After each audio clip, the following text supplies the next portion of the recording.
What's up, fellas? Happy Saturday. We are here in Northwest Florida, supposed to get some good thunder boomers later on this afternoon. So with a bunch of tornadoes predicted for further up north, I guess there's a chance we could always get some down here, but all you can do is be ready for it if it happens.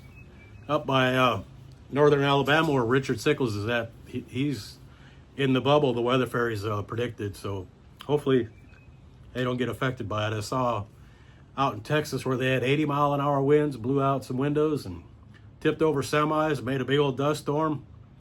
Of course, people on the interstate, just because you can't see don't mean you should slow down. So they had a big old wreck out there, whole bunch of cars and trucks and whatnot. I tell you, people kill me. So anyway, maybe this will make you smile. Working on this thing today right here. That is the engine was in the red car. That's a 302. All the pistons, rods, whatever was in the Dugan wagon when I got it. So it's going back in there. It's I'm just about to put the cam in, but I figured I'd show you something going on with that. All right, so this is the cam I had in the red car quite a few years ago. That was when I had a 306. I had the 5.4 rods and Keith Black pistons for the 5.4 rod. It was long rod 306.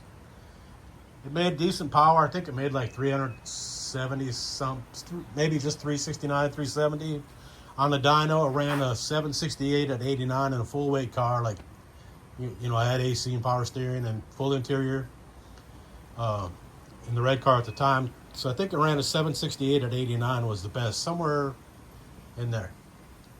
So I sold the cam to Joe Nathan. He was going to give it to a buddy to put it in his Ranger. I said it wasn't ideal for it, but it was better than the one he had. I think he had an E cam. So he put it in there, or was going to put it in there. I think the story went, it didn't really do anything for him. But he had some other issues going on. So Jonathan, then the guy ended up that I got this engine from, and that engine, the Cobra, and that boat motor, he ended up with it, and he had it in an engine that Eric built or bought. It's kind of long roundabout story. So when Eric got the engine, Shannon told him, he says, that cam he originally got, that Jonathan got from me was in that engine. So Eric started taking it apart to pull the cam out because we were going to swap the cam I had in here when it was in the red car most recently. This is probably very confusing by now.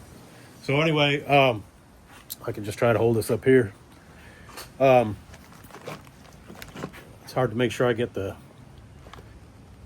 top of my head ain't cut off. So anyway, I told him, I said, look, I can, if you give me that cam back, I'll give you the cam that was in here, which was a 223 230 that he put in the Calypso coupe.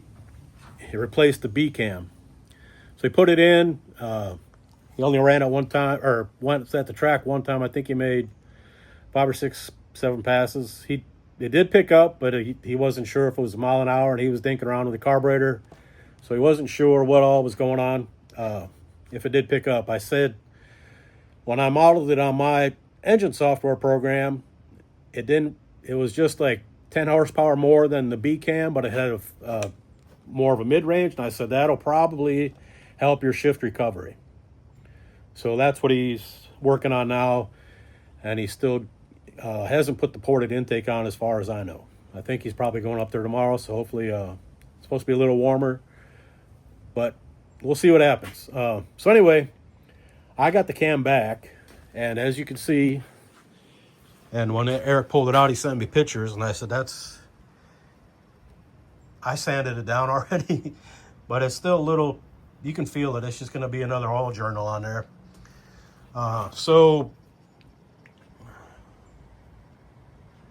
what's going to happen is this is going to go in the Dugan wagon with this old cam.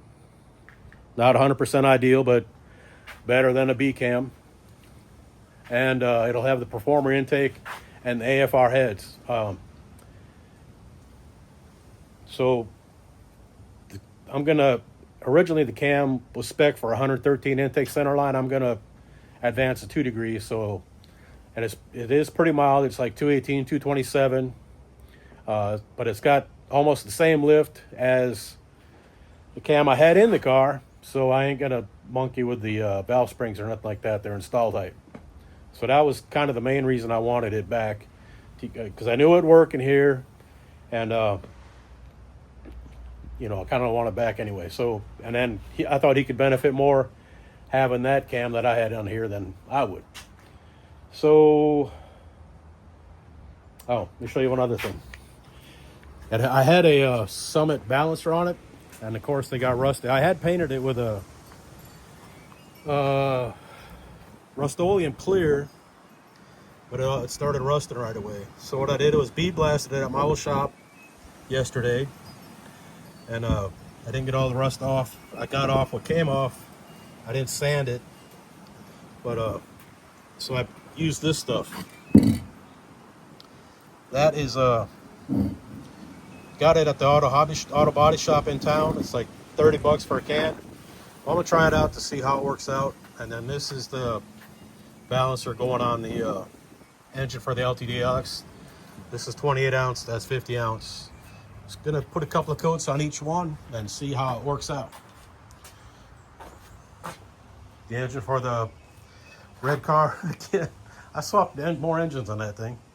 But it had 65 pounds of oil pressure. Turn it over real nice, runs over real nice. So I'm gonna keep putting this in, get this as far along as I can, because I'm waiting on stuff from the machine shop, and then I'll do the same on his. I can put the cam in here, put the galley plugs in and all that, and get as far as I can on this one too. All right, that wraps her up for this. I'll fill you in on the next one. Appreciate y'all later. What's up, guys? So I'm out here still monkeying with the Dugan engine, but before I get too far along, I wanted to show you what pistons were in it. It's a probe number. Let's see if it'll focus. 151866. I just wanted to document it, so this video will go in the folder for the Dugan wagon, and so whenever it comes to the point where I want to sell it, I'll have some documented evidence of what's in it. As you can see, it's real nice bottom end, got a steel 28 ounce crank, real good connecting rods. I forget which brand they are. And then probe pistons. Seems a bit of a shame to put this in a station wagon that won't, with a mild cam and small heads, won't see over 6,000, but it'll do well. I think it ain't gonna have a chop. It ain't gonna sound like a B cam in it, but it'll get really good mileage. Have 373 gears, maybe squeak into the 7s, but I ain't holding my breath on that. So I'm fixing to put the cam thrust plate on, and before I got too far along in that, I wanted to document what pistons and rods are in it, and the crank. And like